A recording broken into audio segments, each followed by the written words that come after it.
चिखली तालुक्यातील सर्व शाळा कॉलेज यांना आज व उद्या 18 आणि 19 ऑगस्ट रोजी सुट्टी जाहीर करण्यात आली आहे. पावसाचा अंदाज पाहूनच घराच्या बाहेर पडा. तहसीलदार तथा तालुका दंडाधिकारी संतोष काकडे यांनी अशा प्रकारचं आवाहन केलं आहे. काय म्हणाले ते पाहूयात. लाईव्ह महाराष्ट्र झोन न्यूजसाठी महेंद्र हिवाळे. ताज्या अपडेट जाणून घेण्यासाठी लाईव्ह महाराष्ट्र झोन न्यूजच्या यूट्यूब चॅनलला सबस्क्राईब करा. तसेच बेल आयकॉनवरती क्लिक करा. बातमी आवडल्यास बातमीला हाईप करा आणि शेअर देखील करा. चिखली तालुक्यामध्ये आज मोठ्या प्रमाणावर मुसळधार पाऊस सुरू आहे. अनेक ठिकाणी रस्ते बंद झालेले आहेत. चिखली बुलढाणा रस्ता 2 ठिकाणी बंद आहे. तसंच इतरही गावखेड्यावरील रस्ते बंद झालेले आहेत. याची संपूर्ण माहिती माननीय जिल्हाधिकारी महोदयांना देण्यात आलेली आहे.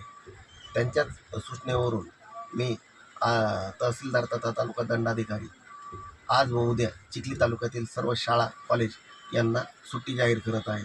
तसेच नागरिकांना आवाहन करण्यात येते की पावसाचा अंदाज घ्या, विनाकारण घराबाहेर पडू नका. तसेच ज्या ठिकाणी पुलावरून पाणी वाहत असेल त्या ठिकाणावरून जाण्याचा प्रयत्न करू नका.